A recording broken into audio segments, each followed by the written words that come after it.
जिसमें इस बात के सबूत हैं कि उसके साथ हत्या से पहले कितनी हैवानियत की गई। मृतक लेडी डॉक्टर की पोस्टमार्टम रिपोर्ट के मुताबिक शरीर पर 14 से ज्यादा चोट के निशान पाए गए।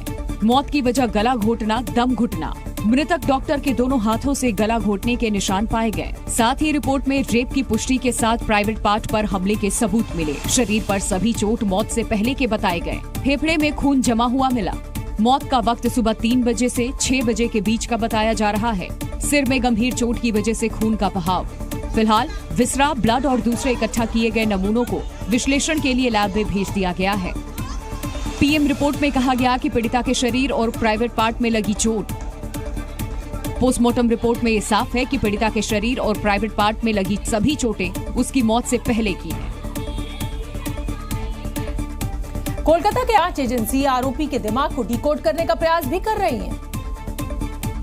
सीबीआई जांच भी गिरफ्त में आए आरोपी संजय रॉय पर टिकी है। पुलिस और सीबीआई के सामने उसने गुनाह कबूल किया, लेकिन गुनाह क्यों किया इसका राज जानने के लिए सीबीआई ने मनोवैज्ञानिक टेस्ट का सहारा लिया, जिसके जरिए जांच एजेंसी ये जानने का प्रयास कर रही है कि क्या संजय रॉय के अलावा भी इस केस में कुछ शामिल है। संजय ने पीड़िता के साथ आखिर इतनी बर्बरता क्यों दिखाई?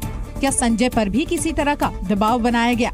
और ऐसे ही तमाम सवालों का जवाब तलाशने के लिए सीबीआई ब्रेन मैपिंग टेस्ट कर रही है। साथ ही सीबीआई इस मामले की मिसिंग कड़ियों को जोड़ने की कोशिश में जुटी है और इसीलिए 3D क्राइम सीन स्कैनर का बतौर वॉलंटियर काम करता था और कोलकाता में रहते हुए भी वो अपने घर वालों के संपर्क में नहीं था। संजय रॉय 2019 में कोलकाता पुलिस के डिजास्टर मैनेजमेंट के लिए वॉलंटियर बना और उसे कई सुविधाएं मिली हुई थी और बाद में अपने नेटवर्क के दम पर वेलफेयर सेल में शामिल हो गया। उसे कोलकाता पुलिस की 4th बटालियन में भी घर मिला हुआ था। संजय रॉय अक्सर आरजीकर अस्पताल की पुलिस चौकी में मौजूद रहता था। संजय रॉय पर जबरन वसूली, महिलाओं को डराने धमकाने समेत कई मामलों की भी जांच हो रही है। संजय रॉय का परिवार भी इस घटना से बेहद दुखी है।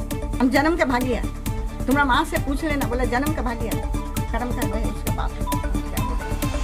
इस बीच जी मीडिया की टीम संजय रॉय के घर पहुंची, जहां कई अहम खुलासे हुए, जिसके मुताबिक संजय रॉय अपने घर वालों के संपर्क में नहीं था। संजय रॉय पिछले 2 साल से घर में नहीं आ रहे हैं। वो शादीशुदा है, लेकिन उनका बीबी है कि नहीं वो भी किसी को मालूम नहीं है। संजय रॉय पर पहले भी महिला डॉक्टर से बदसलूकी करने का आरोप लग चुका है।